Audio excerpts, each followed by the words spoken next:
नमस्कार दोस्तों, स्वागत है आप सभी का हमारी YouTube चैनल में। दोस्तों, आपने ये कहानी जरूर सुनी होगी। हमने ये कहानी अपने बड़े बूढ़ों से सुनी थी, तो आज हम उस कहानी को आपको सुनाने जा रहे हैं। अगर आपको हमारी कहानी पसंद आए तो प्लीज़ हमारे चैनल को लाइक करें, सब्सक्राइब करें और शेयर करें। उत्तर प्रदेश में एक छोटा सा गाँव था और उस गाँव में एक रामू नाम का चरवाहा रहता था। गाँव भर की गायों को चराने के लिए वह लेकर जाता था। दिन भर उन्हें चराने के बाद वापस गांव में शाम को लेकर आता था। यही उसका नित्य का काम था। इस काम के बदले में गांव के प्रत्येक घर में उसे जीने लायक अन्न और वस्त्र मिल जाते थे। हर साल होने वाली फसल का कुछ हिस्सा भी उसे लोग देते थे, जिससे उसके खाने पीने की व्यवस्था हो जाती थी। उसके पिता तो बचपन में ही गुजर गए थे। वे अपनी बूढ़ी माँ के साथ छप्पर वाले घर में रहता था। बूढ़ी माँ भी लगातार बीमार रहती थी। उस साल गर्मी के दिनों में उसकी माँ की तबीयत ज़्यादा खराब हो गई और वह भी भगवान को प्यारी हो गई। अब रामू अकेला रह गया। गर्मी के दिन थे, घास फूस लगभग खत्म हो चली थी और चराने के लिए ज़्यादा जगह भी नहीं बची थी। गर्मी बढ़ जाने की वजह से तेज़ धूप हो जाती थी और दोपहर के समय रामू गायों को पेड़ों की छांव में बैठाकर खुद भी विश्राम करता था। ऐसे ही दिन गुजर रहे थे। एक दिन रात को वह सोच के लिए निकला। दिन भर भटकने रहने के कारण उसे किसी चीज़ का डर नहीं था। वह बहुत कम डरता था। गांव वाले जिस शमशान की ओर जाने से डरते थे, बेझिझक होकर रामू उस तरफ बड़े आसानी से चला जाता था। शमशान में वह रात को भी चला जाता था। शमशान में कभी कभी एक अजीब सी रोशनी दिखाई देती थी। यह रोशनी जब दिखाई देती थी तो लेकिन साल में अगर एक बार ऐसा होता था वह रोशनी दिखाई दे, लेकिन कुछ लोग डर और कुछ लापरवाही की वजह से और कुछ लोग शमशान की तरफ, मतलब नाम ही उन्हें डरावना लगता था, उसकी तरफ नहीं जाते थे और कभी जानने की इच्छा भी नहीं की कि यह रोशनी क्या है और क्यों चमकती है। एक बार उसने, जो रामू था, अपनी माँ से उस रोशनी के बारे में पूछा, माँ शमशान घाट में कैसी रोशनी चमकती है? तब उसकी माँ ने उसे अपनी कसम देकर के उस रोशनी की तरफ जाने से मना कर दिया। जैसा कि सभी लोग जानते थे कि उस जमाने में कसम का बड़ा महत्व होता था और कसम कहते हैं ना कि कसम नहीं टूटनी चाहिए, और कसम के लिए लोग जान तक दे देते थे, लेकिन कसम नहीं तोड़ते थे। अब माँ नहीं रही तो कसम भी खत्म हो गई थी। इसीलिए वो अपनी जिज्ञासा शांत करने के लिए उस तरफ बड़ा सोच के बहाने उसी तरफ जाता था, ताकि वह रोशनी दिख जाए और इस बार उसके बारे में वह जान सके आखिर वह क्या चीज़ है। उस दिन स्रो करने के कारण शमशान से आती हुई रोशनी को देख कर के उसे लगा कि वहाँ कुछ हो रहा है। उसे ऐसा लगा कि वहाँ कोई तो है, कोई बैठा है, आग जल रही है। तो रामू की उत्सुकता जागी और रामू धीरे धीरे दबे पांव शमशान की ओर चला गया। वहां पहुंचकर रामू ने देखा कि एक महिला चूल्हा जलाकर के कुछ बना रही है। उसको देखकर के आश्चर्य हुआ कि इतनी रात हो गई, यह महिला शमशान में क्या कर रही है। फिर रामू को आभास हुआ कि हो ना हो यह महिला कोई भूतनी तो नहीं है, मेरे आगे पीछे तो कोई नहीं है। रामू सोचने लगा, इसीलिए ज़्यादा चिंता नहीं करता था। रामू ने सोचा कि क्यों ना और करीब से जाकर के देखा जाए। इंसानों से डर नहीं लगता था, लेकिन भूत प्रेत के नाम से अच्छे अच्छों की हवा निकल जाती है। और रामू भी ऐसा नहीं था कि उसे डर नहीं था, वह भी डरता था। इसीलिए रामू डरते डरते धीरे धीरे आगे बढ़ा और उसके पास जा पहुंचा। वह एक सफ़ेद सुंदर और युवा महिला थी और रामू के पास पहुंचने के बाद महिला ने रामू को देख लिया। महिला ने रामू से पूछा कि रोटी खाएगा? उसने सहमति से सर हिला दिया। उस महिला ने घाघरा चोली पहना हुआ था और ऊपर से सर पर चुनरी ले रखी थी। रामू उसके साथ ही जमीन पर बैठ गया। उसने रोटी और सब्जी परोस ली तो रामू जो खाता गया, वैसा खाने के मामले में वह बड़ा शातिर था। जब वह खाने बैठता था तो 4-5 लोगों का भोजन खा जाता था, अकेले ही। इसीलिए आमतौर पर लोग उसे घर पर बुलाते नहीं थे, खाने के लिए हिचकते थे। माँ के गुजर जाने के बाद तो वह काम चलाओ खाना बना करके खाना और थोड़ा बहुत रोज ही खाता था। इसीलिए वह स्वादिष्ट भोजन तो उसकी कमजोरी थी और वह रामू ने मुंह दबाकर रोटियां खाता था। और जब पेट भर गया तो उसने डकार ली और कहने लगा कि वह भोजन बहुत अच्छा है।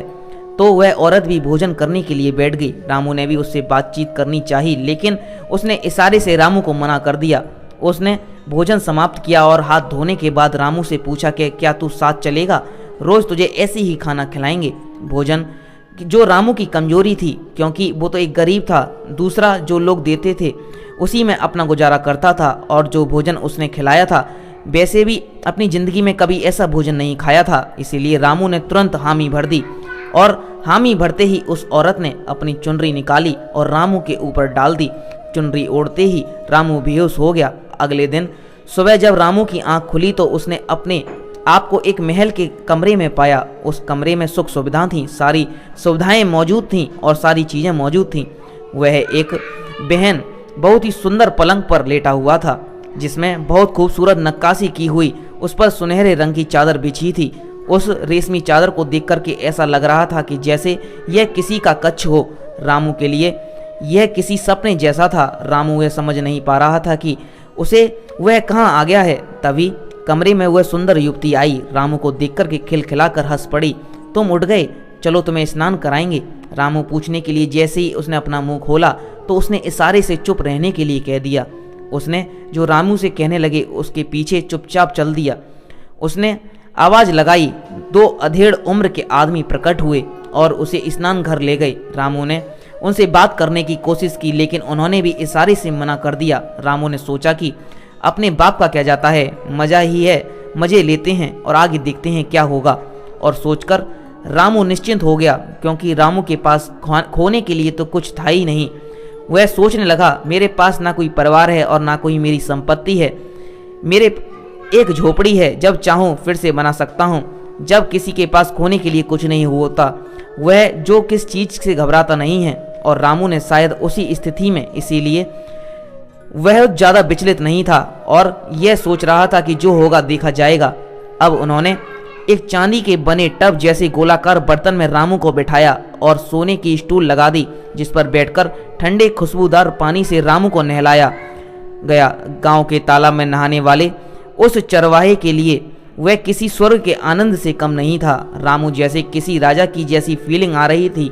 उसके बाद दोनों ने उसे तौलिया से पूछा और नए वस्त्र पहनने के लिए यह वस्त्र भी किसी राजा को मात देने वाले वस्त्र थे। रेशमी रंग के सोने की कढ़ाई वाले चमचमाते हुए वस्त्र, जैसे अभी अभी इनको सिला गया हो। रामू ने जैसे ही उन्हें पहना वह बिल्कुल उसी के साइज के थे। ऐसा लगा जैसे नाप लेकर सिलवाए हों। उनको पहनकर जब रामू ने अपने आप को आईने में देखा तो वह बहुत अपनी खूबसूरती, उसकी आंखें चौंध गईं और वह काफ़ी देर तक अपने आप को निहारता रहा। सेवकों ने आकर के उसके कपड़ों पर इत्र का छिड़काव कर दिया। वह बहुत सी अजीब सी खुशबू थी। खुशबू में कुछ ऐसा था जो उसके दिमाग को सुन्न कर दे रहा था। एक आवाज़ आई तो रामू ने मुड़कर देखा। वह सुंदर युवती किसी राजकुमारी जैसी प्रधान में खड़ी थी। राज और जो रामू था उसे मंत्र मुग्ध सा उसकी ओर बढ़ चला और उसका हाथ पकड़ा और आगे बढ़ गई। रामू को एक बड़े से डाइनिंग टेबल पर ले गई। उस टेबल पर सारे पकवान और 56 तरह के भोग रखे थे, जिसमें कई प्रकार की मिठाइयाँ। फलों के बारे में तो उसे पता भी नहीं था यह क्या है। देख करके रामू की आत्मा तो ललचा गई और रामू ये सोचने लगा कि चलो सब कुछ उसे खाने को मिलेगा। रामू आगे बढ़ा तो तभी उस स्त्री ने उसका हाथ पकड़ करके रोक दिया और रामू ने उसे उसकी तरफ देखा तो महिला की ओर देखा तो उसने कहा कि यह सब तेरा है, लेकिन तुझे एक शर्त माननी होगी। रामू ने सोचा तो पेट भर खाने के लिए वह कुछ भी करने को तैयार था। रामू ने कहा ठीक है, मैं तुम्हारी शर्त मानने को तैयार हूँ, बताओ तुम्हारी क्या शर्त है। उस स्त्री ने कहा तुम्हें भैरू बाबा को हमारे पास लेकर आना होगा। रामू के लिए कोई बड़ी बात नहीं थी, क्योंकि भैरू बाबा से वह अच्छी तरह परिचित था और हमारी उम्र में उसकी उम्र में बड़ा फैसला था होने के बावजूद एक प्रकार से वे लोग मित्र जैसे थे। बचपन से ही भैरू बाबा से एक अलग ही सा लगाव था। पिताजी के मरने के बाद भैरू बाबा उनके दोस्त होने के नाते हमेशा जरूरत पड़ने पर रामू की मदद करते थे और अपने साथ घुमाने भी ले जाते थे। लेकिन रामू की समझ में ये नहीं आई कि उस युवती को भैरू बाबा से भला क्या काम हो सकता है। इसीलिए रामू ने उनसे पूछ ही लिया कि तुम भैरू बाबा को क्यों मिलना चाहती हो, और अगर उसको बुलाना चाहती हो तो तुम जाकर बुला सकती हो। वह तो किसी के बुलाने से भी आ जाते हैं, फिर मुझे बुलाने के लिए क्यों बोल रही हो। तब उस स्त्री ने कहा अगर मैं बुला सकती तो मैं तुमसे नहीं कहती। अब तुम देख लो, अगर इस भोजन का मजा लेना है तो तुमको भैरू बाबा के पास जाना पड़ेगा। और एक चरवाहे के बराबर उसमें बुद्धि थी रामू ने, इसीलिए उसने सोचा कि बाबा को बुलाकर लाना कौन सी बड़ी बात है, बुला लाऊंगा। हो सकता है कोई समस्या हो, इसका हल निकालना चाहती होगी। और रामू ने हामी भर दी। ये परेशानी होगी या कोई समस्या होगी, उससे इसकी समस्या का हल हो जाएगा। रामू के हामी भरने के बाद उसने आवाज़ दी। तब दोनों अधेड़ उम्र के व्यक्ति वहां पर सेवा के लिए उपस्थित हो चुके थे। रामू के लिए एक बड़ी सी अजीब सी बात थी, क्योंकि वे अचानक गायब हो जाते और अचानक से प्रकट हो जाते। खैर, उस समय सामने रखा हुआ भोजन रामू के लिए ज़्यादा मायने रखता था। रामू डाइनिंग टेबल पर बैठकर भोजन पर टूट पड़ा। जब तक पेट नहीं भर गया उसने रुकने का नाम नहीं लिया। वे दोनों अधेड़ तो उसकी सेवा में लगे थे। रामू की थाली में जैसे ही पूरी खत्म हो जाती तुरंत आ जाती, जैसे ही हलवा खत्म होता तुरंत ही आ जाता, जैसे ही सब्जी खत्म होती तुरंत आ जाती। जैसे ही रामू का पेट गले तक भर गया उसकी संतुष्टि भी डकार मारी। जब तक रामू के लिए हाथ धोने का पानी आ चुका था उन लोगों ने रामू को हाथ धुलाई और पहुंचने के लिए तौलिया भी दे दी। यह किसी स्वर्ग से कम नहीं था, क्योंकि जो रामू था वो बहुत ही एक निर्धन बालक था और उसने तो कभी ऐसा कुछ देखा भी नहीं था। और जब पेट भर गया तो वह सोचने लगा कि अगर सोने को मिल जाए तो कितना अच्छा होगा। मन में सोच रहा था कि अगर सोने को मिल जाता है तो मज़ा आ जाएगा। तभी वह युवती फिर से प्रकट हुई और उसने रामू से खाने के बारे में पूछा तो रामू ने कहा कि खाना बहुत बढ़िया था, ऐसा खाना तो मैंने आज तक नहीं खाया। फिर रामू ने कहा, आप कौन हैं? और रामू के पूछने पर उसके चेहरे पर अजीब से भाव आ गए और फिर उसने अपने आप को नियंत्रित किया और फिर बताया कि वह राजनगर की राजकुमारी है। उसे भैरू बाबा से कुछ काम कराना है और वह उसके पास जाना चाहती थी, इसीलिए वह जा नहीं सकती, इसीलिए तुम्हारे माध्यम से भैरू बाबा को बुलाना चाहती है। रामू के लिए जानकारी काफ़ी थी और रामू ने इस बात के लिए तैयार भी हो गया कि भैरू बाबा को बुला लाऊंगा। फिर वह स्त्री फिर से शयन कक्ष तक ले गई और उसे शयन कक्ष में छोड़ दिया और चली गई। शानदार बिस्तर सामने था, पेट भरा हुआ था तो नींद तो आनी ही थी और रामू छलांग लगा कर के बिस्तर पर जाकर सो गया और दूसरे ही मिनट उसे निद्रा की गोद में समा चुका था और पूरा कमरा खर्राटों में गूंज रहा था। भरपूर नींद लेने के बाद जब रामू की आंख खुली तो कमरे में संगीत बज रहा था। वह युवती बैठकर के बीड़ा बजा रही थी। बीड़ा के मधुर स्वर गूंज रहे थे। रामू को संगीत का ज्ञान तो नहीं था, लेकिन उसके संगीत में गजब का जादू था जिससे सुनते रहने की इच्छा होती थी। रामू ने जागा हुआ देख कर के उसने उसकी तरफ देखा और मुस्कुराई। तब दोनों अंधेर फिर प्रकट हो गए। एक हाथ में पानी का तसला था और दूसरे हाथ में तौलिया था। उन्होंने रामू का हाथ धुलवा करके युवती ने फिर से रामू का हाथ पकड़ लिया और राजमहल जैसे उस भवन में पता नहीं कहाँ कहाँ से हल्की हल्की सफ़ेद रोशनी छाई हुई थी। वह रामू का हाथ पकड़ करके अपने साथ घुमाने ले गई। उसने पूरा का पूरा राजमहल घुमाया। वह एक अद्भुत राजमहल था जिसकी बनावट और खूबसूरती की कोई मिसाल नहीं दी जा सकती। लेकिन रामू सिर्फ एक ही बात उसको अजीब लगी कि पूरे राजमहल में कोई भी दिखाई नहीं दिया। राजमहल के बाहर एक भव्य बगीचा बना हुआ था। उस बगीचे के किनारे एक तालाब बना हुआ था। उस तालाब के बीचों बीच एक छोटा सा कमरा था। बगीचे के अंदर ढेर सारे सुंदर सुंदर फूल खिले थे और उनकी खुशबू से पूरा राजमहल महक रहा था। उन फूलों से आकृति भी अलग थी। उनके आकार लगभग गोभी के फूल जितने बड़े थे। फूलों का रंग भी बेहद शौक अच्छा था। बगीचे के अंदर छोटे छोटे कमरे जाने के लिए एक पतला सा गलियारा बना हुआ था। वह युवती रामू को उस गलियारे से लेकर उस कमरे में आ गई। उस कमरे में एक बेहद सुंदर सा बिछौना बिछा हुआ था। वहाँ उसने अपने रूप लावण्य का नज़ारा दिखाया, जिसके बाद रामू किसी भी चीज़ के लिए इनकार करने के लिए काबिल ही नहीं बचा और पूरी रात गुजर गई। फिर उसकी नींद खुली तो उसका स्नान और फिर भोजन और फिर नींद, ऐसे ही दिन गुजर रहे थे। दिन गुजरने के साथ रात गुजर रही थी। गुजरी कहना शायद सही था। इस समय रामू की ज़िंदगी का सबसे शानदार समय था, जो खुद उसे होश नहीं रहता था कि वह धरती पर है या स्वर्ग में है। उसका जादू उसके सर पर चढ़कर बोल रहा था। अब भैरू बाबा को अगर वे रस्सी से बांध कर लाने की बात करती तो शायद वह ले आता। रामू पूरी तरह से उसके मुंह जाल में फंस चुका था। एक दिन सुबह स्नान के बाद वह रामू को अपने साथ लेकर के महल के तहखाने में ले गई। तहखाने के अंदर अंधेरा था और वे दोनों चलते चलते एक छोटे से चकोरे कमरे में पहुंच गए। वहां पहुंचकर एक गोल चक्कर को घुमाया। गोल चक्कर घूमते ही दीवार का एक हिस्सा दाहिनी ओर खिसक गया। वहां पर एक दरवाजा बना हुआ था और रामू और वह स्त्री दोनों दरवाजे के आगे बढ़े। सामने गलियारा बना हुआ था। लगभग 200 मीटर चलने के बाद एक गोल चक्कर दिखाई दिया। उसमें जो अंदर की तरफ घुमाया, जिस जगह दोनों खड़े थे वह ऊपर की तरफ होने लगा। उससे रामू ने कहा कि मैं तुम्हें अब वापस गांव के पास छोड़ दूंगी, वहीं पर तुमको भैरव बाबा को लेकर आना है। ये ध्यान रखना कि रात बजे के बाद आना और वहां पहुंचकर 3 बार ताली बजाना, मैं खुद तुम्हें लेने आऊंगी। रामू ने सहमति से सिर हिलाया और अपनी चुनरी उसके सिर पर डाल दी। जब आंख खुली तो नदी के किनारे वाले बरगद के पेड़ के नीचे वह पड़ा हुआ था। उसके कपड़े भी वहीं पास में पड़े हुए थे, जो कि पुराने कपड़े थे। राजसी वस्त्र तो गायब हो चुके थे। रामू को ऐसा लगा जैसे स्वर्ग से वापस धरती पर आ गया हो। थोड़ी देर के लिए उसे एक दुख तो हुआ, फिर याद आया कि भैरव बाबा को लेकर जाना है। रामू धीरे से उठा, नदी में स्नान किया और अपने घर की तरफ चल पड़ा। रास्ते में गांव के लोग मिलते, लेकिन रामू को किसी को छूने की कोशिश करता तो वह उसका स्पर्श ही नहीं होता। उसे होता था कोई उसकी तरफ देखकर भी कुछ भी नहीं बोल रहा था। ऐसा लग रहा था जैसे उनको वह दिखाई नहीं दे रहा है। रामू के लिए बड़ी आश्चर्यजनक बात थी कि रामू ने एक दो दोस्तों को छूने की कोशिश की, लेकिन उनको आभास ही नहीं हुआ। एक के तो लात भी मारी, उसको पता ही नहीं चला कि दोस्त ने उसे लात मारी है, जिससे उसकी लात हवा में ही रह गई। उसे उसका एहसास ही नहीं हुआ। अब रामू घबराने की बात आ गई।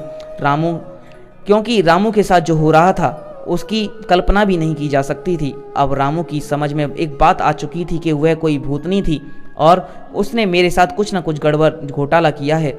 इसके चलते रामू गांव वाले उसे देख नहीं पा रहे थे और रामू सोचने लगा कि किसी न किसी के मैं जरूर दिखाई दूंगा। रामू ने पूरे गांव का चक्कर मार लिया, लेकिन किसी ने भी उसे नहीं देखा। यहाँ तक कि स्नान करती हुई महिलाओं के पास जाकर भी वो खड़ा हो गया। उसे किसी ने नहीं देखा। चारों तरफ रामू निराश हो गया।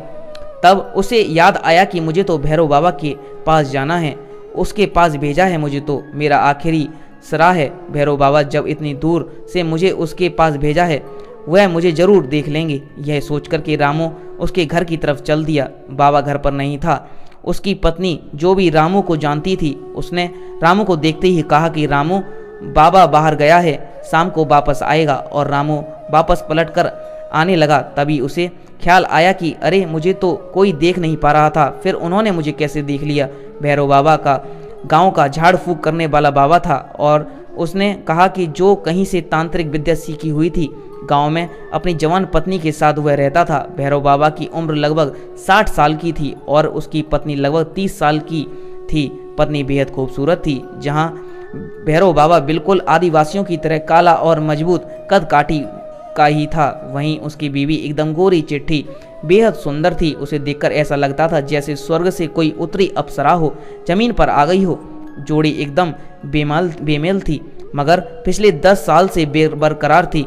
जैसे कि आमतौर पर लोगों को लगता है कि बुजुर्ग पुरुष और युवा पत्नी हो तो संभावनाएं बनती हैं, लेकिन उसमें कोई लॉजिक नहीं था। लॉजिक के साथ ही गांव के कई युवकों ने उस महिला पर डोर डालने की कोशिश भी की थी। इसका पति तो काला कल्लू है और ये कितनी रूपसी है, जरूर यह किसी न किसी के बस में तो आएगी। लेकिन वह भैरव बाबा के प्रति ईमानदार और समर्पित थी।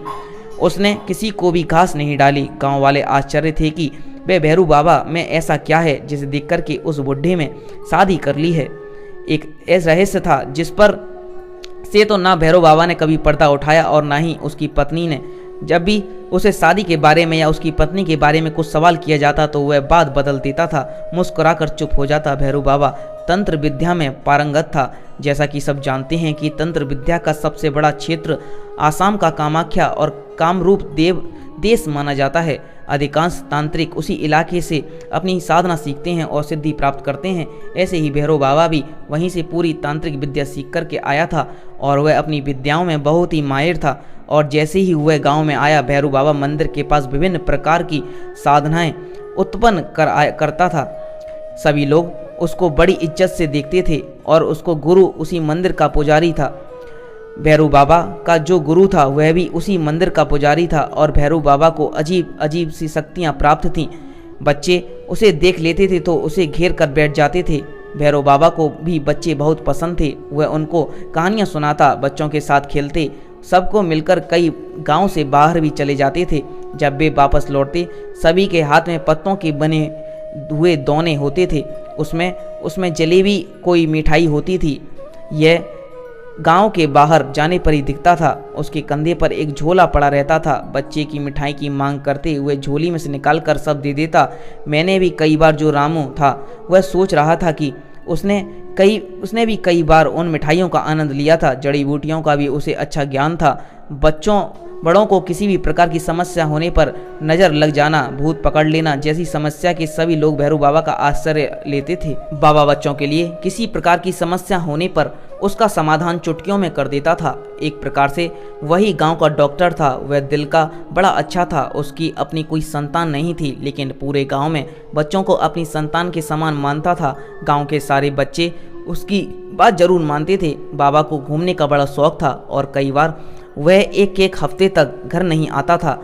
एक दो बार तो वह महीने भर के लिए गायब हो जाता था, लेकिन लोग उसके बारे में जानते थे, लेकिन इसलिए ज़्यादा फिक्र नहीं करते थे। उसकी पत्नी भी इस मामले में बहुत ज़्यादा विचलित नहीं होती थी और उसके आने की प्रतीक्षा करती थी। रामू उसके साथ अक्सर घूमता था और ऐसी कितनी घटनाओं का साक्षी था जो अपने आप में अद्भुत और विश्वसनीय था। लगभग 1617 साल की उम्र में एक बार रामू कुल्हाड़ी लेकर चल रहा था और कुल्हाड़ी के साथ गिर पड़ा था। कुल्हाड़ी रामू के दाहिनी जांघ को काटती हुई लगभग 2 इंच के अंदर घुस गई थी। जख्म बहुत गहरा था। उस समय आज के समान दवा और डॉक्टर भी आसानी से उपलब्ध नहीं थे।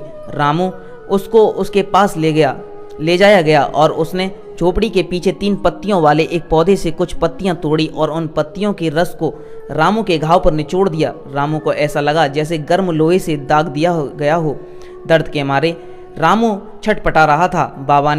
बाबा ने साथ आए लोगों के रामू के हाथ पैर पकड़ने के लिए कहा। रामू तड़प रहा था। 4 लोगों ने मिलकर उसे पकड़ लिया और जोर जोर से वह चिल्ला करके रो रहा था, लेकिन रामू को पकड़ने वालों ने उसे नहीं छोड़ा। भैरव बाबा ने जिन पत्तों को निचोड़ करके रस निकाला, उनकी पत्तियों को मसल कर उसकी चोट पर रख दिया और फिर सागौन के पत्ते से लपेट दिया और उसके बाद कपड़े से बांध दिया। आधे घंटे तक उसे जलन होती रही, लेकिन रामू को पकड़कर रखने वालों ने उसी प्रकार पकड़े रखा। बाबा इसी बीच अपने मंत्र भी बुदबुदा रहे थे। आधे घंटे होते ही जलन शांत होने लगी। बाबा ने रामू से सख्त कहा था कि किसी भी हालत में गीला नहीं होना चाहिए। अगर गीला हो गया तो पक जाएगा, फिर महीना भर लगेगा ठीक होने में। पकने के डर के मारे रामू उस दिन सोच के लिए नहीं गया था। दूसरे दिन सुबह बाबा घर आया और उनके हाथ में काला दंड रहता था। उसको उसके चारों तरफ घुमाया। उसने पत्ती को निकाल दिया। सभी गांव वालों की आंखें फटी की फटी रह गईं। जब रामू के कटे हुए दोनों हिस्से आपस में जुड़ चुके थे, सिर्फ एक लाइन दिखाई दे रही थी, जैसे उस घाव को फेविकोल से चिपका दिया हो। हफ्ते भर के अंदर उस दवा के प्रभाव से वह पूरा घाव बराबर हो गया और देखने में ऐसा लग रहा था कि रामू की कई 2 हिस्सों में कटकर अलग हो गई थी।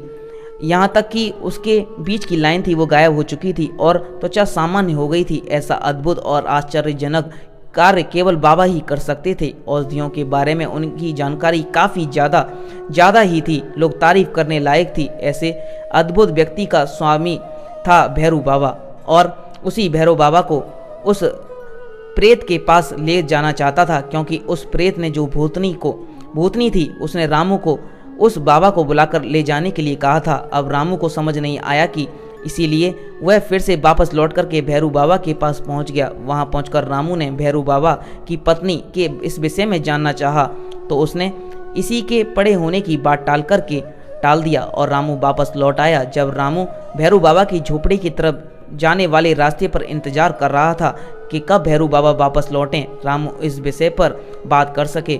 शाम के 7 बज चुके थे। भैरव बाबा घर लौटे। जैसे ही घर आया उसने रामू को देखा तो वहीं रुक गया। उसकी पत्नी तब तक झोपड़ी के अंदर जा चुकी थी। रामू को देखकर भैरव बाबा के चेहरे पर विचित्र भाव प्रकट हो गए। उसने रामू को वहीं रुकने का इशारा किया और अपने डंडे के दोनों हाथों से पकड़ लिया और कुछ मंत्र बुदबुदा नहीं लगा। उसने अपने झोले में से भस्म की एक मुट्ठी निकाली और उस डंडे के ऊपर के हिस्से में रख दी। उस डंडे के ऊपरी हिस्सा सर्पाकार था जिसमें एक खड्डा सा बना हुआ था। उसी खड्डे में बाबा ने भस्म डाली थी और भस्म डालने के बाद बाबा ने एक छोटा चाकू निकाला और अपनी उंगली में एक चीरा लगा दिया। उसमें से जो खून निकला उसके बाद सर्पाकार हिस्से पर तिलक करके छोड़ दिया। वह डंडा हवा में उछल रहा था और अपने भस्म से बाबा के झोपड़े के चारों एक घेरा बना लिया। जैसे ही गोल घेरा पूरा हुआ, ऐसा लगने लगा जैसे कि पूरी झोपड़ी किसी धुएं ने घेर लिया हो। झोपड़ी लगभग गायब सी हो चुकी थी, लेकिन सिर्फ धुआं का एक गोला दिखाई दे रहा था। रामू बाबा के साथ काफ़ी समय रहा, पर उन्होंने इस प्रकार के चमत्कार उसे कभी नहीं दिखाए थे। इसीलिए रामू भी उनकी शक्तियों को देख कर के हैरत में था। तभी उन्होंने आवाज़ लगाई कि रामू बेहोश होश में आ गया और उन्होंने रामू से अपने पीछे आने का इशारा किया और तेजी से जंगल की ओर चल दिया। जंगल के बीच में एक बड़ा सा खंड था। वह खंड किसी पुराने महल का हिस्सा था जो लगभग पूरी तरह से टूट चुका था। उसे दालान में एक बड़ी सी गोल पत्थर की शिला रखी हुई थी। उसका आकार कुछ कुछ कछुए के जैसा। समय के प्रभाव और मौसम की मार ने शायद उसका सिर गायब कर दिया था, इसीलिए केवल गोल वाला भाग नजर आता था। रामू ने बचपन में कई बार खेलते खेलते जंगल में आने में खंडरई के ऊपर की तरफ चल उछला और वह खंड भी उस सफ़ेद धुआं में छुपता हुआ चला जा रहा था। उस समय रात के लगभग 8 बज चुके थे। रात की अंधेरी चादर चारों ओर फैल चुकी थी। बाबा की हरकतों से ऐसा लग रहा था कि वह महल के चप्पे चप्पे से वाकिफ है। बाबा ने रामू को पीछे आने का इशारा उसकी गोल पत्थर को एक की ओर बढ़ा दिया। बाबा ने उस पत्थर को झुकाया और जैसे ही पत्थर को झुकाया जमीन की फर्शी पत्थर से एक बड़ा सा पत्थर अपनी जगह से हटने लगा और एक आदमी जाने लायक रास्ता बन गया। बाबा उसके अंदर चला गया। बाबा के पीछे पीछे रामू भी अंदर चला गया। अंदर घुसने के बाद दरवाज़ा बंद हो गया। बाबा ने मसाल को दीवार पर खोंस कर रख दिया और परेशानी वाली मुद्रा में बैठ गया। रामू ने उनसे बात करने की कोशिश की। बाबा बोला, रामू तू कहाँ जाकर फंस गया? बचपन से तुझसे कहता था कि उल्टे सीधे काम में मत फंस, मगर तेरी समझ में कुछ नहीं आता था। अब बिना शरीर के घूम रहा है। रामू समझ में नहीं आ रहा था कि मैंने बाबा से कहा कि मेरी आप कहानी तो सुन लो। बाबा का गुस्सा थोड़ा शांत हुआ तो उसने मुझे बाबा बताने को कहा तो रामू ने शुरू से लेकर के आखिर तक सारी कहानी बता दी। एक ही सांस में पूरी कहानी सुना डाली। बाबा ये सब सुनने के बाद एकदम शांत से पड़ गए। कहा, तूने संबंध भी बना लिए, अब तो तू उस पर से बच ही नहीं सकता। कैसे बताऊं तुझे? मैंने बाबा के आगे हाथ जोड़े और कहा कि बाबा आप कुछ तो उपाय निकालो। वैसे तो मैं पूरे दिन की कैद में भी खुश था क्योंकि मुझे तो सब कुछ मिल रहा था, लेकिन गांव लौटने के बाद जब शरीर न होने का आभास हुआ, अब मैं छुटकारा पाने की जुगत जगाने लगा हूँ। इस स्थिति में बाबा के अलावा कोई भी मुझे नहीं बचा सकता। ये बात मेरी समझ में आ चुकी थी, इसीलिए रामू बाबा के बोलने की प्रतीक्षा करने लगा।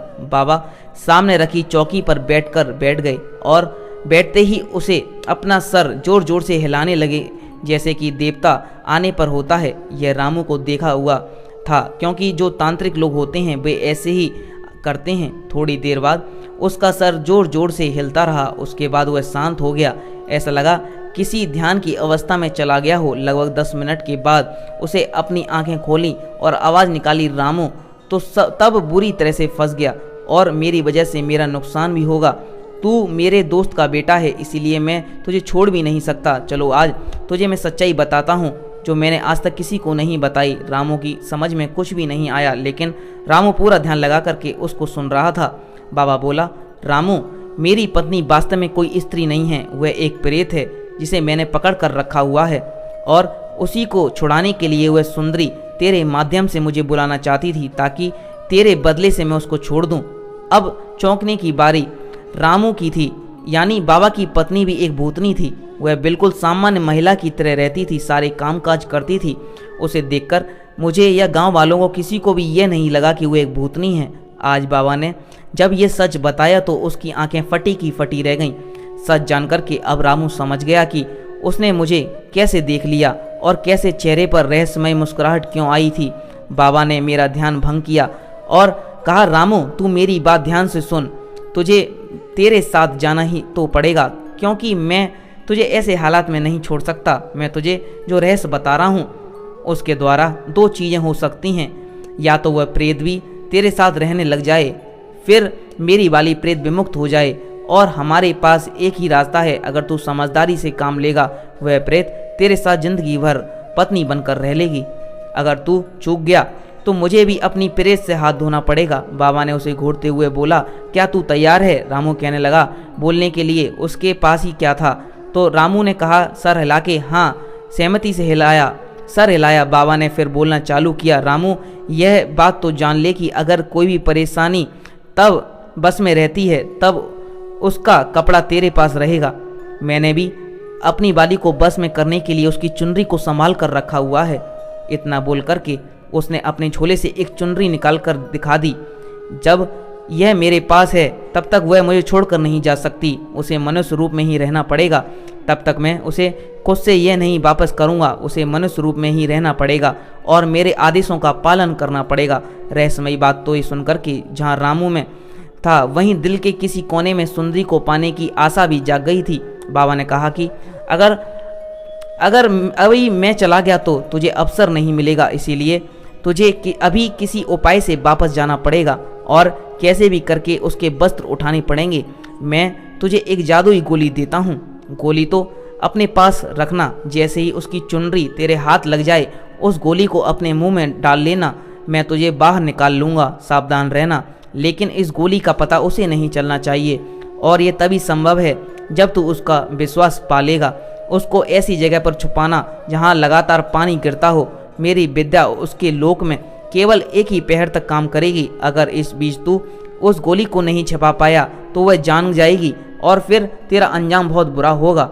एक बहुत बड़ी मुसीबत थी, इसीलिए इसका कोई विकल्प नहीं था। रामू ने पूछा तो उसने हामी भर दी। भैरू बाबा से बताया कि वह पूरे दिन मुझे इसलिए बुलाना चाहती है ताकि वह अपनी बहन यानी मेरी पत्नी को आज़ाद कर सके। रहस्य से पर्दा उठाते हुए उन्होंने कहा, अगर किसी प्रेत का वस्त्र हाथ लग जाए तो वह विवश होकर के साथ में रहने लगती है और साथ तब तक रहती है जब तक वह वस्त्र रखने वाला व्यक्ति स्वयं उसे वापस न कर दे। बाबा ने रामू को एक गोली दी जो कि जादुई थी, लेकिन उसका असर तभी हो सकता था जब वह एक ऐसी जगह रखा जाए जहां लगातार पानी गिर रहा हो। साथ ही उसने यह भी बताया कि उसका जादू केवल एक पहर तक ही प्रेत के लोक में काम करेगा, उसके बाद वह सब कुछ जान जाएगी। इसीलिए तुझे एक पहर में से पहले ही इस गोली को छुपा देना है। वहां पहुंचते ही रामू वह अपनी देह में प्रवेश करा लेगी। जैसे ही वह रामू को देह में प्रवेश प्रदान करेगी वह तेरे साथ फिर से संबंध बनाने के लिए कहेगी। तब तू जागरूक रहना, अगर होश में रहना और उसका वस्त्र तू हासिल कर पाया तो इस गोली को मुंह में डाल लेना। गोली को मुंह में डालते ही मैं तुझे वापस इस लोक में खींच लाऊंगा। रामू भारी असमंजस में था, लेकिन रामू के पास कोई दूसरा रास्ता भी तो नहीं था। रामू अपने शरीर का तो कोई अता पता नहीं था और रामू खामोशी से बाबा की तरफ देख रहा था। इतना समझाने के बाद बाबा ने आगे कहा, रामू तेरी देह से अलग करके तुझे सिर्फ 24 घंटे के लिए बाहर रख सकती है, उसके बाद उसे वापस अपने पास तुझे बुलाना पड़ेगा। अगर वह वापस नहीं बुलाएगी तो तेरी देह मुर्दा हो जाएगी और तू उसके किसी काम का नहीं रहेगा। बाबा के इस रहस्य को उजागर करते हुए ही रामू के प्राण मुंह को आ गए। यानी अगर उसने मुझे वापस नहीं लिया तो मैं निपट जाऊंगा और हफ्ते के मजे के बदले मौत तो इतना बहुत बड़ी सजा थी। लेकिन सच्चाई रामू के सामने मुंह खोलकर खड़ी थी और रामू उसका सामना करने के लिए मजबूर था। रामू के पास कोई दूसरा रास्ता भी नहीं बचा था। वापस जाना ही एकमात्र रास्ता था जिस पर कई संभावना थी। पहला ये कि प्रेत के लोक में ही जिंदा बच जाए, दूसरा यह कि वह प्रेत इन रामू के बस में हो जाए, तीसरा यह कि प्रेत इन रामू को मिले लेकिन रामू भी जिंदा रहे और इस लोक में वापस आ जाए। आखिरी संभावना यह थी कि भैरू बाबा को अपने प्रेत के इन मेरे बदले में वापस ना करनी पड़े। अब सब तरह के विचार करके रामू जाने का निर्णय लिया। रामू ने लेकिन जाने से पहले रामू ने बाबा से पूछा कि मैं उसे क्या बताऊंगा कि आपको क्यों नहीं लेकर आया तो भैरव बाबा ने बताया कि उसे बता देना कि भैरव बाबा गांव नहीं लौटा, इसीलिए मैं वापस लौट आया। मैं अपने घर को बांध दिया है, इसीलिए वह मेरी पत्नी से मानसिक संबंध नहीं बना पाएगी और उसे कुछ जानकारी नहीं होगी और तेरे आने तक मैं भी इस तहखाने में रहूँगा। मुझे भी कुछ तैयारियां करनी पड़ेंगी ताकि तुझे वापस से खींच सकूं। कोशिश करना कि उसके वस्त्र के साथ वापस आए, लेकिन अगर ऐसा नहीं कर पाया तो शरीर मिलते ही गोली खाकर मुंह में डाल लेना। मैं तुझे वापस खींच लूँगा। कोई ऐसा व्यवहार मत करना जिससे उसको तुझ पर शक हो। जैसे ही तू अंदर पहुंचेगा जल्दी से जल्दी गोली को पानी वाली जगह छुपा देना। याद रखना, एक पहर के बाद गोली के बारे में सब कुछ जान जाएगी। रामू वापस जाने के लिए तैयार होने लगा, तभी बाबा ने एक थप्पड़ मारा। थप्पड़ लगते ही जयराम को ऐसा लगा जैसे पूरा शरीर झंझना गया हो। जब रामू को होश आया तो वह शमशान घाट के पास पड़ा था। रात लगभग आधी हो चुकी थी क्योंकि चांद आसमान से आधी दूरी पर पार करने वाला था। वहां पहुंचकर रामू ने 3 ताली बजाई। रामू को ऐसा लगा जैसे कोई चीज उस पर कूदी, उसे झटका सा लगा और रामू वापस उसी राजमहल के बिस्तर के पास पहुंच गया। उसी बिस्तर पर रामू का शरीर पड़ा था। वह प्रेत भी वहां पर उसका इंतजार कर रही थी, बैठी हुई थी। उसकी आंखें गुस्से में लाल थीं, जैसे वह उस रामू को कच्चा चबा जाएगी। और वह बहुत ही कड़क आवाज में पूछने लगी, बाबा कहाँ हैं? रामू की तो सिट्टी पिट्टी बेले ही गुम थी। उसका रौद्र रूप देख करके बची कुची हवा भी निकल चुकी थी। रामू डर से थर थर कांप रहा था। रामू की हालत देख करके शायद उस प्रेत को उस पर दया आ गई थी। उसने रामू से दोबारा पूछा कि कहाँ है? मैंने डरते सहमते जवाब दिया कि बाबा तो घर नहीं है।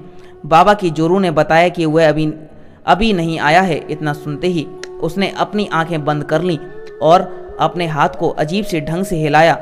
ऐसे में उसने 2-3 बार किया था। माथे पर बल पड़ गए। उसने बाबा की जोड़ों से संपर्क करने की कोशिश की, मगर संपर्क नहीं हो पाया। रामू सोचने लगा, बेटा रामू अब तू बेभाग पट जाएगा।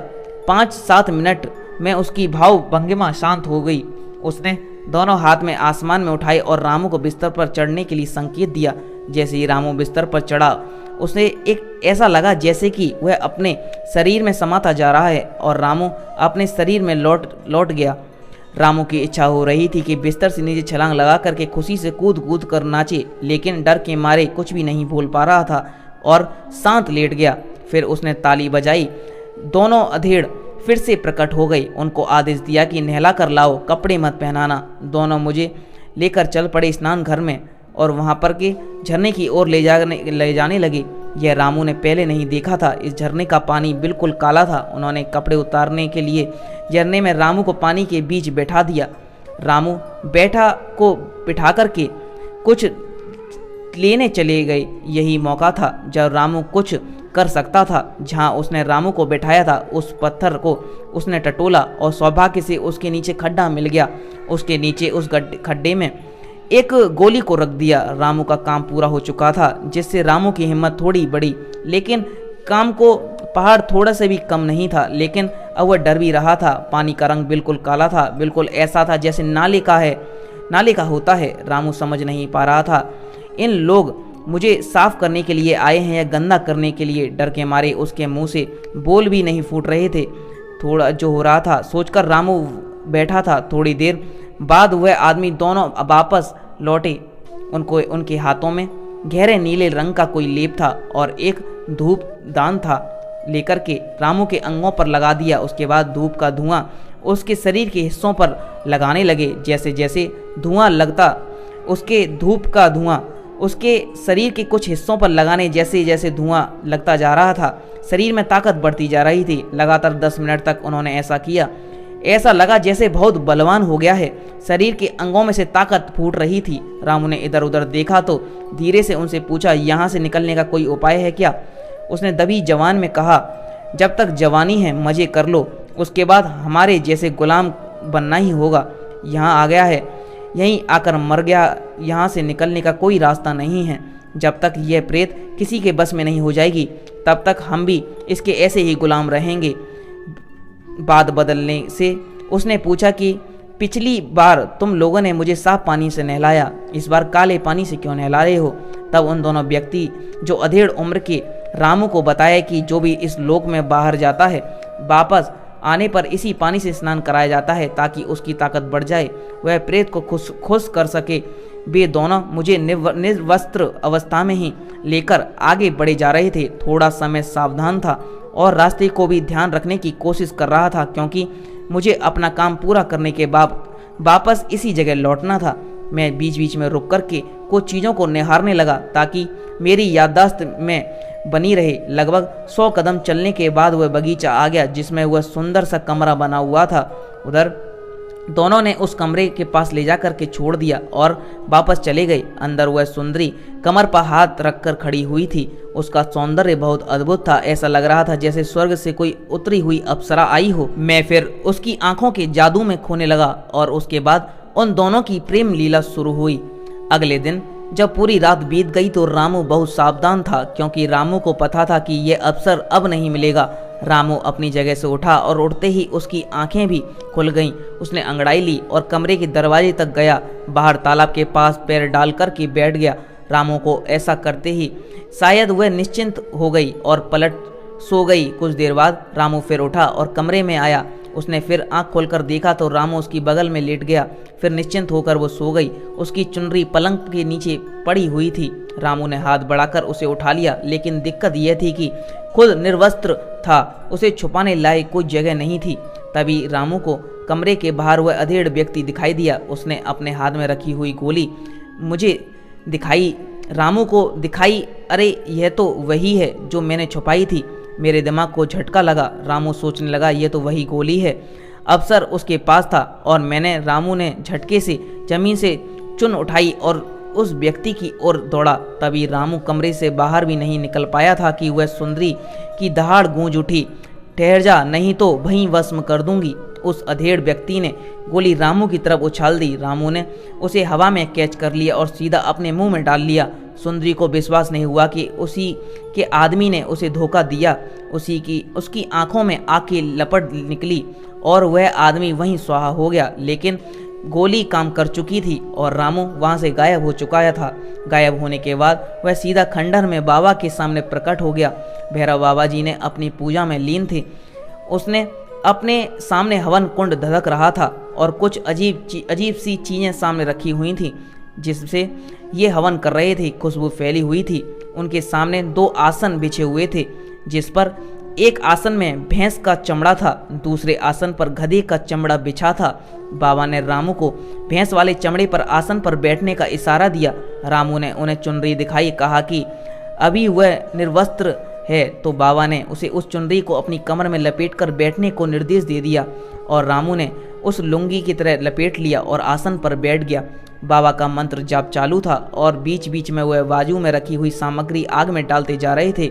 लगभग 1 घंटे तक कार्रवाई करने के बाद बाबा ने विश्राम किया और रामू की ओर देखकर के मुस्कुराए। रामू, तेरी तो निकल पड़ी, अब तू चुपचाप अपने घर जा, दूसरी धोती पहन ले, लेकिन चुंदरी को किसी के हाथ नहीं लगने देना।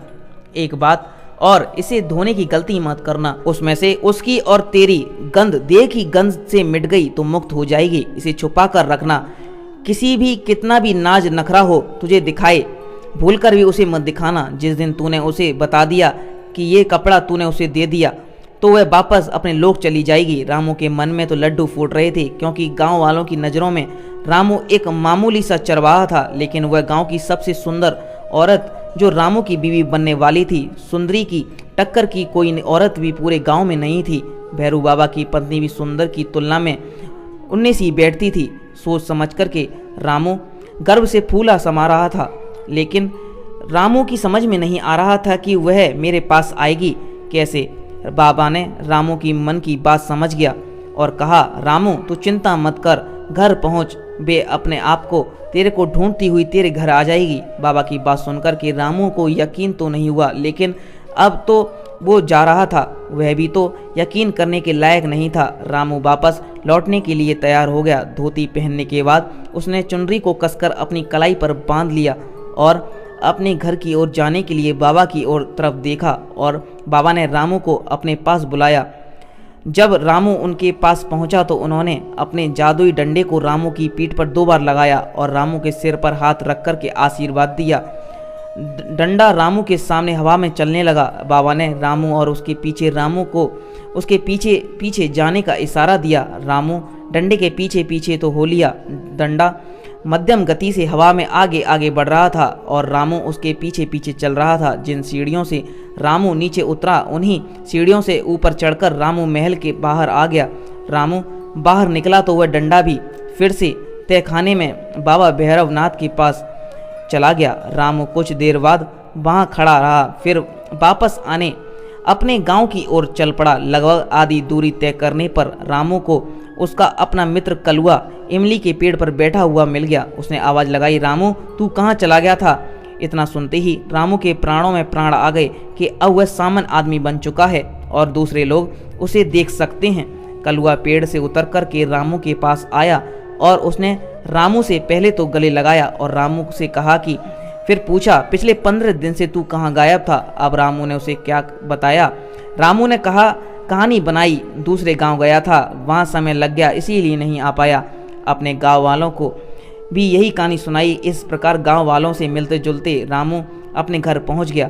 अब रामू अपनी चारपाई पर फैलकर सोने का मजा, जो अपनी चारपाई पर फैलकर सोने का मजा है, वह दुनिया की किसी चीज में नहीं है। ऐसे ही रामू भी अपनी चारपाई पर फैलकर के सो गया। यह रामू उस दिन पूरी तरह से समझ लो उसको समझ नहीं आया। रामू अपनी चारपाई पर फैलकर न जाने कब तक सोता रहा। अब चुनरी भी अभी भी उसके हाथ में बंधी हुई थी। खाने की खुशबू ने उसकी नींद में खलल डाला। खाने की खुशबू आई तो रामू की नींद खुल गई। रामू उठकर झोपड़ी के अंदर गया तो खुशबू वहीं से आ रही थी। वहाँ वही भूतनी प्रेत सुंदर एक थाली में रोटी बनाकर रखती जा रही थी। उसने बड़े प्रेम से रामू को भोजन कराया। फिर रात आई, रात की बातें हुई और ऐसे ही रात गुजर गई। सुबह बाबा और उसकी जोरू ने गांव के सबके सामने रामू और उस प्रेत का विवाह करा दिया। बाबा की जोरू ने सुंदरी को अपनी चचेरी बहन बताया और कुछ अजीब से गांव का नाम भी बताया। कुल मिलाकर उस समय के हिसाब से गांव वालों ने उसे स्वीकार कर लिया। रामू और सुंदरी पति पत्नी हो गए। भैरव बाबा ने इन सालों में रामू को अपनी आयुर्वेद तंत्र विद्या सिखा दी, जिसके कारण गांव के लोग अब रामू के पास भी अपनी समस्याओं का समाधान के लिए आने लगे। रामू उनकी मदद करने की कोशिश करता और धीरे धीरे समय आगे बढ़ता चला गया। पति पत्नी के रूप में जो सुख बनता है वह पूरा सुख रामू को भरपूर मिलता। रात होने के बाद जब गांव सो जाता, रामू की कुटिया राजमहल बन जाती। उसके बाद वह सुंदरी वे दोनों मजे से अपने पति पत्नी बनकर इसके बीच में कई बार अलग अलग तरीकों से रहते थे। उसने रामू से अपनी चुनरी वापस मांगने की कोशिश की, बहुत नाज नखरे भी किए, लेकिन रामू ने उसे नहीं दिया। चुनरी ना देने पर वह गुस्सा भी जरूर होती, लेकिन बाद में खुद ही मान जाती थी। धीरे धीरे उसने चुनरी की बात करना छोड़ दिया और बात आई गई कि लगभग कई साल बीत चुके थे। सुंदरी ने अपने पहले बच्चे को जन्म दिया और उसका नाम भोला रखा। दूसरे साल एक और बेटा पैदा हुआ जिसका नाम चंदन रखा। चंदन के 6 महीने होने पर एक दिन बाबा ने रामू को अपनी कुटिया पर बुलाया। बाबा ने अपनी जोड़ी जोरू को, जो बाबा की पत्नी थी, उसको गांव में कुछ सामान लाने के लिए भेज दिया। एकांत में बाबा ने रामू को बताया कि 1 हफ्ते के बाद वह गांव छोड़कर जाने वाला है। यह सुनकर वो बहुत दुखी हो गया, क्योंकि बाबा के रहने से उसे अनाथ होने का एहसास नहीं होता था। खैर 1 हफ्ते के बाद बाबा गांव छोड़कर चला गया। उसने सरपंच को बता दिया कि उसकी सारी चीज़ें अब रामू की होंगी। सरपंच ने अगले दिन रामू को गांव के सामने बुलाकर के ये सारी बातें बता दी। ऐसे ही धीरे धीरे समय बीतता गया। बाबा के पास जो जमीन थी, गाय बैल की जोड़ी थी, वह भी अब रामू को मिल गई। अब चरवाहे से किसान बन चुका था। सारे गाँव की फसल से बढ़िया फसल रामू के खेतों में होती। क्यों होती थी यह तो रहस्य अब जान ही चुके हैं। धीरे धीरे रामू भी गांव के इज्जतदार लोगों में गिना जाने लगा। यह सब सुंदरी के आगमन से। सुंदरी ने न सिर्फ गांव की महिलाओं के साथ अच्छे रिश्ते बनाए हुए थे, वहीं गांव के बुजुर्ग भी उसे प्यार करते थे। उसका व्यवहार बहुत ही अच्छा था। सभी रामू को बहुत भाग्यशाली मानते थे। केवल रामू ही जानता था कि इसका रहस्य क्या है। इसी तरह समय गुजरता रहा। बच्चे अब बड़े हो चुके थे। बड़े होने पर लड़की देखने की प्रक्रिया चालू हो गई। पास के गांव में एक परिवार से 2 बहनों का रिश्ता तय हुआ। शादी में रामू के लड़कों की शादी बड़ी धूमधाम से संपन्न हुई। शादी संपन्न होने के बाद दोनों बहुओं को लाकर के रामू अपने गांव लौट आया। गांव वापस लौट आने के बाद घर की महिलाओं का निर्व्याज संगीत का कार्यक्रम चल रहा था। सभी ने सुंदरी को नाचने के लिए कहा, लेकिन उसकी चुनरी वापस मिलने पर ही नाचने की बात उसने कई पड़ोस की भाभी से जाकर रामू से कहा कि रामू, चुनरी उसे वापस कर दो, बिना चुनरी के वह नहीं नाचेगी, कह रही है। पहले तो राम ने आनाकानी की, फिर रामू ने बात टालने की बहुत कोशिश की, लेकिन महिला भी वही बात करने लगी। अरे जब वह अपनी चुनरी के बिना नहीं नाचना चाहती तो उसकी चुनरी दे दो ना। अब रामू ने भी सोचा कि अब सब कुछ तो हो चुका है, इतने साल गुजर गए थे, भला अभी वह कहाँ जाएगी, बच्चे भी हो गए हैं, शादी भी हो गई है। बच्चों की ये सोच करके रामू ने चुनरी निकालकर सुंदरी को ले जा करके दे दी। मिलते ही सुंदरी बहुत खुश हो गई। उसने कमरे में जाकर श्रृंगार किया और बाहर आकर महिलाओं के साथ मिलकर नाचना प्रारंभ कर दिया। ताल के साथ ताल मिलाकर वह नाचने लगी। बाकी महिलाएं उसके साथ नाचती रहीं, लेकिन सुंदरी को तेजी और उसका नाच दोनों ऐसा था वह ज़्यादा देर तक साथ नहीं दे पा रही। लगभग घंटे भर के बाद सभी महिलाएं थक गईं, लेकिन सुंदरी उसी तरह नाचती रही। नाचते नाचते सुंदरी की गति जो नाचने की बढ़ती चली गई। सबके सामने चक्कर घिनी की तरह चक्कर काट काट कर नाचते नाचते सुंदरी अचानक गायब हो गई। उसके बाद वह किसी को नहीं दिखी। उसके जाने का बाद रामलाल का स्वास्थ्य बिगड़ने लगा। साल भर के अंदर जो रामू था वह भी स्वर्गवासी हो गया। इज्जतदार जब किसी लोग की इज्जत बढ़ जाती है तो वे लोग रामू से रामलाल हो गया था, इसीलिए अब वह गांव के लोग उसे रामलाल जी भी कहने लगे थे। अब रामलाल जी भी 1 साल के अंदर स्वर्गवासी हो गए। रामू के दोनों बेटे बहू गांव में ही रह रहे थे और उनकी संतानें और परिवार सामान्य परिवार की तरह ही थे और उनका परिवार भी चलता रहा। उनकी संतानों में कोई विशेष चीज़ दिखाई नहीं देती थी। यह भी सामान्य मानवों की तरह व्यवहार करते थे और उनके अंदर कोई विशेष जादुई शक्ति भी नहीं थी। हाँ, लेकिन आर्थिक समृद्धि परिवार के साथ बनी हुई थी। गाँव के लोग उनको भूतनी का कुंभा कहने लगे, क्योंकि सब लोग कहने लगे वह तो कोई भूतनी थी जो नाचते नाचते गायब हो गई। नया नाम रामू के परिवार के साथ जुड़ गया, भूतनी का कुंभा। दोस्तों, अगर आपको हमारी ये कहानी पसंद आई है तो कृपया करके हमारी इस वीडियो को लाइक करके चैनल को सब्सक्राइब करके बराबर वाले बेल आइकन को दबा लेना और कमेंट करके बताना आपको हमारी ये कहानी कैसी लगी। आपका यहाँ तक वीडियो देखने के लिए बहुत बहुत धन्यवाद।